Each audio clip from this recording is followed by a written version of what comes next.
Bom, preparei uma apresentação bastante simples, interativa, didática, de uma forma que a gente consiga pautar o debate sobre mobilidade urbana e transportes no Brasil, tomando determinada atenção para o caso da região metropolitana de Natal, que é uma cidade que a gente, de alguma maneira, vive a sua dinâmica urbana, metropolitana, social, política. Então, acho que faz sentido trazer esse tipo de reflexão sobre como o debate sobre mobilidade urbana e transportes tem sido discutido no Brasil e como a região metropolitana de Natal, do RN como um todo, pode se inserir nessa agenda de discussões dentro do tema dos seus desafios e propostas para uma cidade mais democrática. Essa é a proposta desse curso de formação política, de alguma forma, que eu preparei com bastante carinho, porque eu acho que é importante a gente se propor, dentro de um exercício de reflexão, a entender como que tem sido feita essa discussão a nível macro e, de alguma maneira, qualificar o debate no nível micro. Então, acho que faz sentido compartilhar esse tipo de conhecimento, de informação, se propor, discutir, refletir sobre essas questões.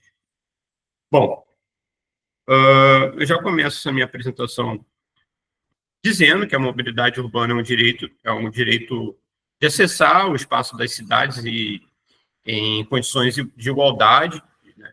Então, isso significa que, embora os transportes sejam eles tidos como públicos, existe um grande limitador de acesso, simbolizado pelas catracas, mas, para além das catracas, existem outras variáveis que acabam dificultando o acesso das pessoas no espaço das cidades, o acesso das pessoas nos diferentes modais de transportes públicos, e muitos pesquisadores da área de transportes e mobilidade urbana, os arquitetos, os engenheiros, os geógrafos, costumam problematizar transporte público a transporte coletivos, né?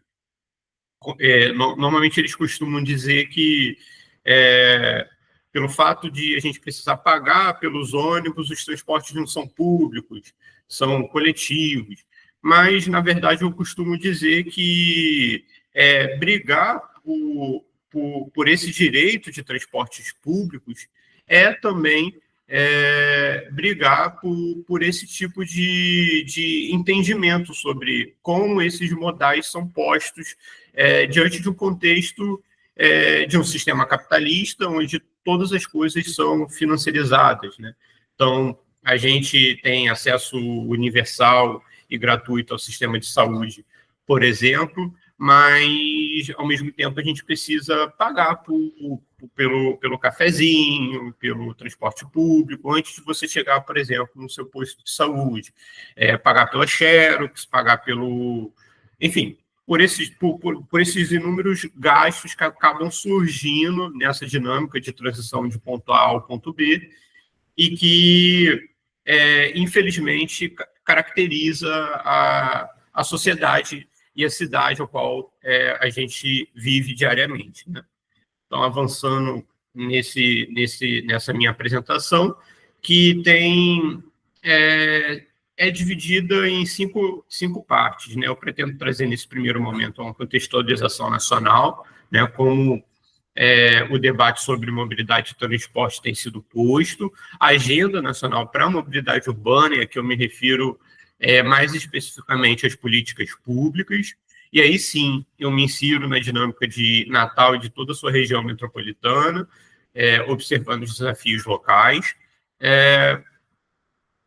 O penúltimo tópico trata sobre propostas para a região metropolitana de Natal. Perdão. E aqui nessa propostas para a região metropolitana de Natal é interessante, porque eu aproveito algumas literaturas, alguns textos que têm sido trabalhados pelo Observatório das Metrópoles, Núcleo Natal, que é o grupo de pesquisa ao qual eu sou vinculado, faço parte. E, por último, ação política e mobilização. E aí eu trago algumas propostas do que fazer, né? Depois de toda essa reflexão teórica, vamos colocar assim, eu trago algumas possibilidades, sugestões. Bom, aqui na contextualização nacional, aqui eu coloquei um slide de marcos legais, né? A gente sabe que tem a Constituição de 88, que nesse primeiro momento não propõe os transportes públicos como direito, e aí pela carência de regulamentos sobre o setor de transporte e de mobilidade como um todo, surge o Código de Trânsito Brasileiro em 97, e depois vários outros marcos legais, como o Estatuto das Cidades de 2001, a Política Nacional de Mobilidade Urbana de 2012, lembrando, muito importante dizer que em 2013 tem as mobilizações de junho, iniciada em torno da pauta da tarifa dos transportes públicos em várias cidades do país. Os transportes públicos vai se tornar direito social apenas em 2015, através de uma proposta de emenda à Constituição, e, no mesmo ano, o Estatuto das Metrópoles é executado justamente para propor uma nova alternativa de governança das cidades, né, que dialogue mais com outras cidades, que considere o contexto metropolitano e traz uma série de arcabouços legais nesse sentido. E depois fazendo um avanço nesse período histórico, né, a gente tem durante 2019, 2022, a Covid-19, né, pós-Covid-19, e aí começa a ser mais pautado nos espaços de mídia, inclusive redes sociais, o tema da tarifa zero, que reacende, né?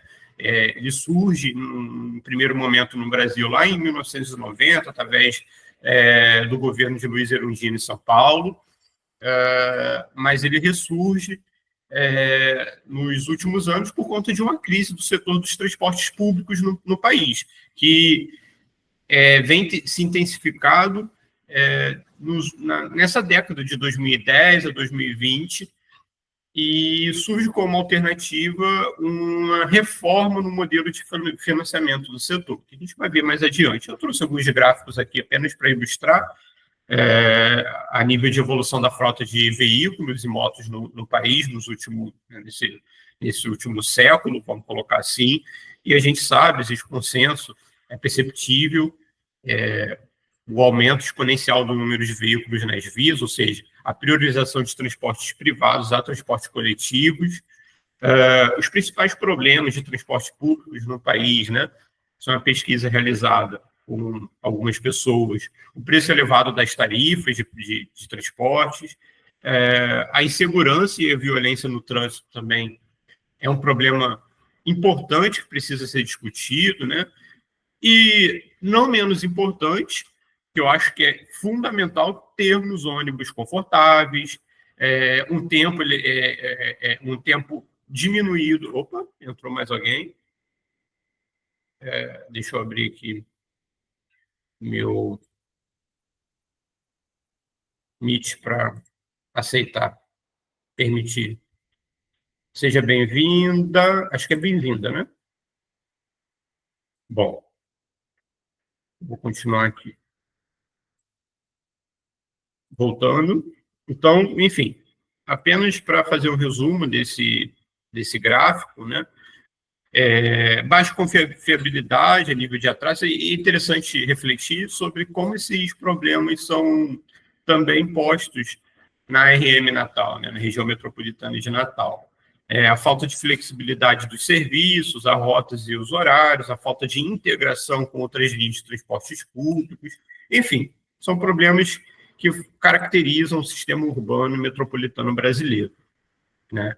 E aqui nesse slide eu coloco esse dado, que é muito interessante, sobre os transportes públicos e sua relação com o salário mínimo, né? Quanto ele influencia a nível de gasto mensal do salário mínimo. Então, uma média de 18% do salário mínimo no Brasil, segundo o dado do ITDP, que é o Instituto de Transporte, Desenvolvimento e Sustentabilidade, algo do tipo.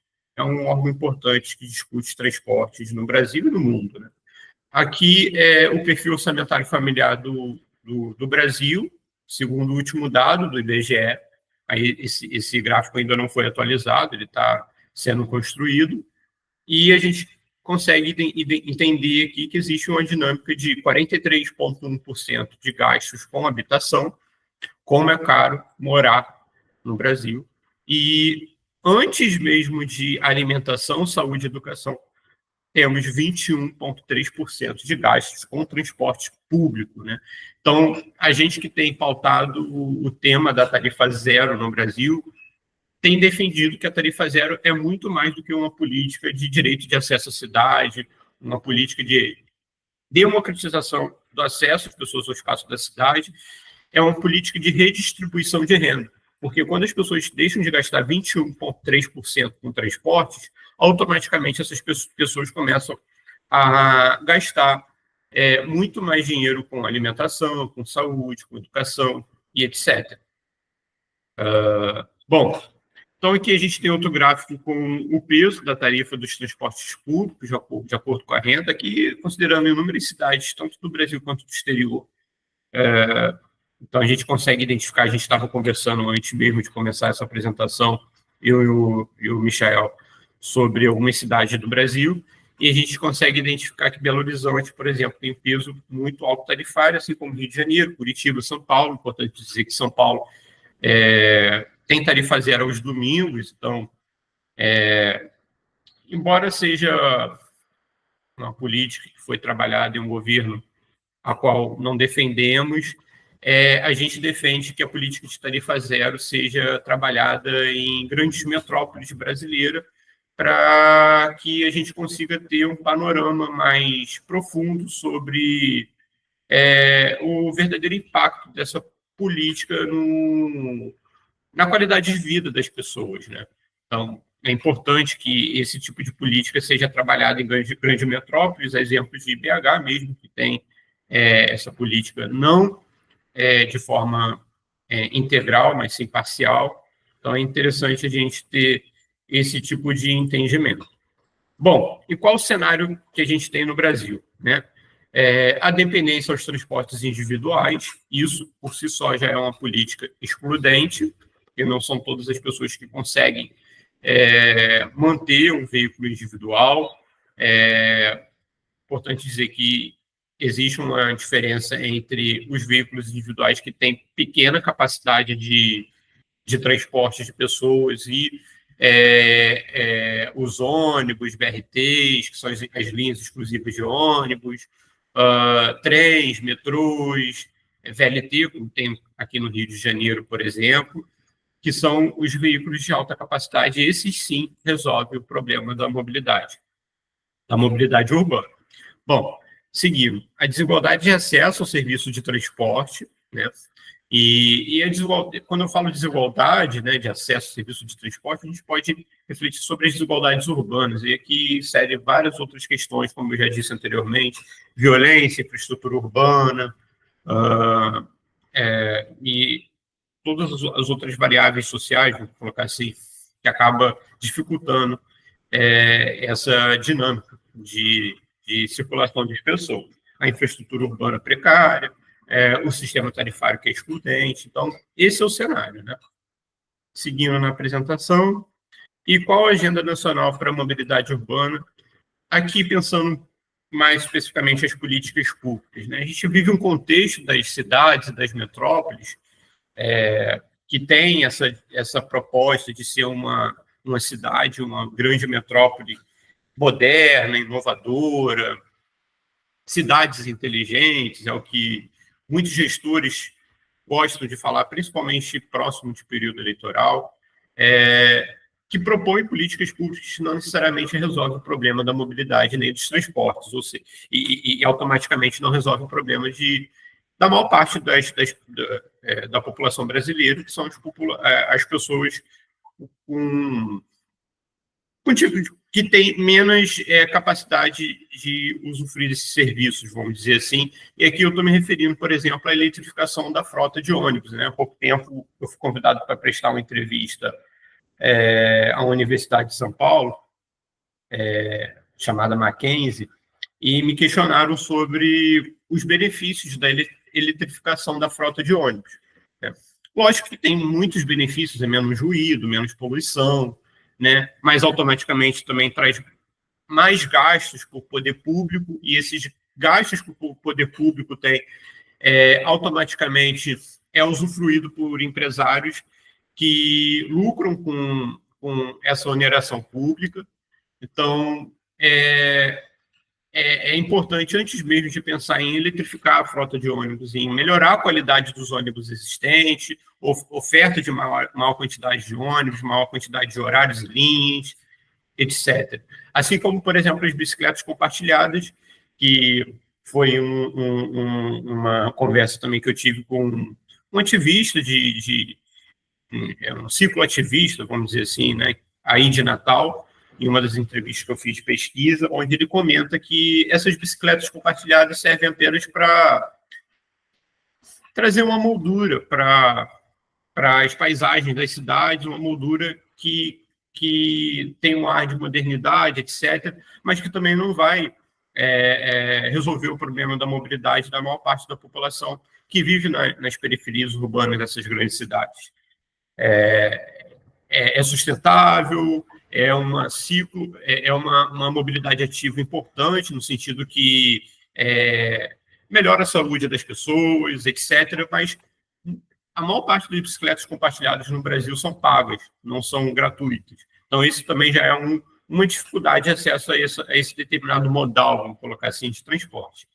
Bom, é uma crítica sobre esses diferentes tipos de propostas de mobilidade. O modelo de linhas exclusivas de BRTs é importante, né? Tem sido muito bem construída, por exemplo, aqui no Rio de Janeiro, mas precisa ser continuada, ou seja, ela não pode ser paralisada, continuada em momentos eleitorais e descontinuada em momentos não eleitorais. É uma política pública que precisa ser cada vez mais avançada, priorizando mais os transportes de média e alta capacidade aos transportes particulares, né, por aplicativos, carros particulares mesmo, veículos particulares, motos também, enfim. E também os novos modelos de subsídio e não de financiamento dos transportes públicos, e seguindo sobre o tema da tarifa zero, tão caro e importante para nós, que luta, né, de diferentes maneiras por uma cidade e metrópoles mais democráticas, acessíveis, etc. Bom, aqui eu coloquei um dado que eu achei muito interessante sobre como a tarifa zero tem sido pauta nas discussões políticas, nesse caso nas últimas eleições municipais. Então, a gente tem um dado nas eleições de 16, de 20 e de 24. O número de 24 dobrou praticamente com relação a 2016, por exemplo, incluindo diversos lados políticos, seja de esquerda, de direita, centro.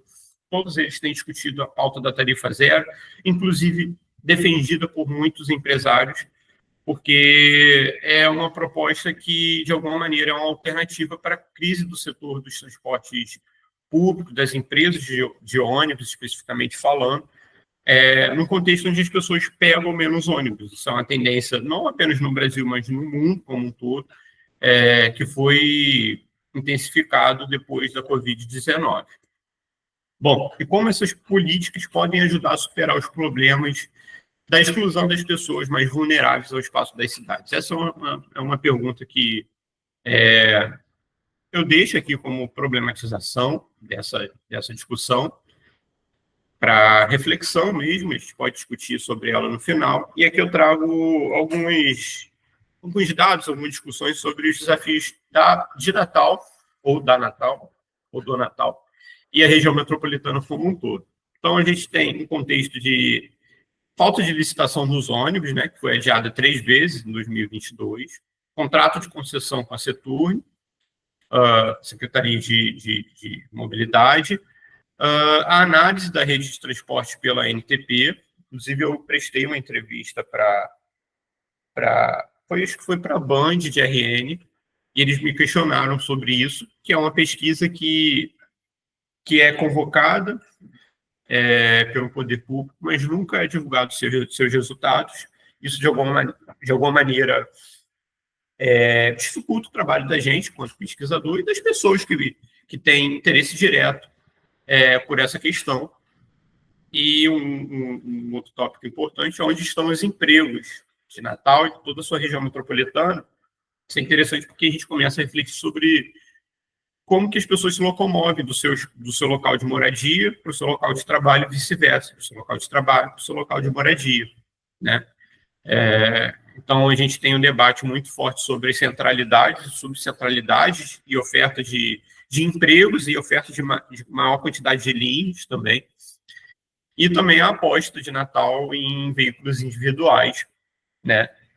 Isso tem sido percebido de diversas formas, a exemplo dos dados do último censo de 2022, que a gente percebe cidades mais que são localizadas nas franjas de Natal, que cresceram exponencialmente, a exemplo de Extremóis, que cresceu de 25 mil habitantes para 61 mil habitantes. Parnamirim também tem um crescimento bastante significativo. São Gonçalo do Amarante também saiu de 87 mil para 115 mil. Ou seja, a gente começa a perceber que ficou muito caro viver na região central de Natal. As pessoas estão migrando para outras cidades, outros municípios, e isso, de alguma maneira, vai trazer impacto urbano para a dinâmica metropolitana de Natal como um todo. Aqui é uma interpretação dos dados aqui anteriores, né? A gente sabe que a RM Natal possui 15 municípios, né? Com 1,52 milhões de habitantes, que representa 46% do total da população do Rio Grande do Norte. É interessante refletir sobre como Extremóis cresceu, né? E outros municípios, Parnamirim, São Gonçalo, que teve um dos maiores crescimentos do país, né? E aqui eu trouxe uma série de notícias que são de interesse sobre transportes e mobilidade, né? E que, de alguma maneira, serve de insumo, onde a gente consegue dizer que, sim, é possível ter tarifa zero na RM Natal, na cidade de Natal, especificamente falando. A exemplo, por exemplo, dos feriados e datas importantes, como feriados, e também, por exemplo, concursos públicos, onde tem tarifa zero em muitas cidades brasileiras. E isso tem sido feito em Natal de alguma forma, com artesãos, estudantes, que têm muita dificuldade ainda, é uma discussão que, inclusive, eu queria me aproximar dessa galera que pauta a dinâmica do passe livre estudantil. E também outras discussões, como, por exemplo, Parnamirim estuda tarifa zero para os transportes interbairros, inclusive tem um professor da UFRN que fez um estudo sobre a viabilidade de tarifa zero em Natal, a partir dessa notícia da tarifa zero em Parnamirim. Enfim, e depois eu vou passar também um pouquinho mais próximo a essa notícia aqui dos trabalhadores de aplicativos por moto e bike de Natal que se organizam em associação para lutar por direitos. Essa daqui é uma entrevista que eu prestei à Seba Mais, discutir mobilidade urbana, mais especificamente a questão da tarifa zero no Nordeste, né? E aí eu trouxe as 3 cidades que possuem tarifa zero no Nordeste, que é Caucaia, são 2 no Ceará, Caucaia, não vou me lembrar, mas Caucaia é uma das cidades mais importantes do Brasil, com tarifa zero, inclusive pelo fato de ter muitos habitantes, então tem uma série de estudos sobre. Perdão. Esse daqui é uma outra notícia importante, que também foi escrita por mim. Ônibus tarifa zero em Natal custaria... Não, por mim não, perdão. Pelo professor da engenharia, lá da UFRN, e ele fez esse estudo, né? Ônibus tarifa zero em Natal custaria 16 milhões por mês, mostra esse estudo, e ele traz algumas proposições para transformar essa notícia em realidade. É possível.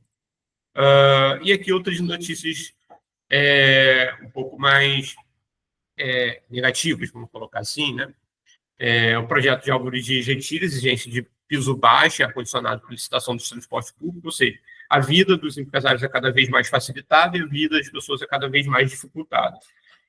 O governo federal garante 70 milhões para a continuidade do pró-transporte no RN, e é uma importante verba para a manutenção do setor da mobilidade como um todo, e que não é aproveitada em políticas que beneficiem realmente a sociedade, né? E essa aqui é uma das últimas notícias que chegou até mim, sobre o subsídio para as empresas de transportes que viabiliza a licitação, né?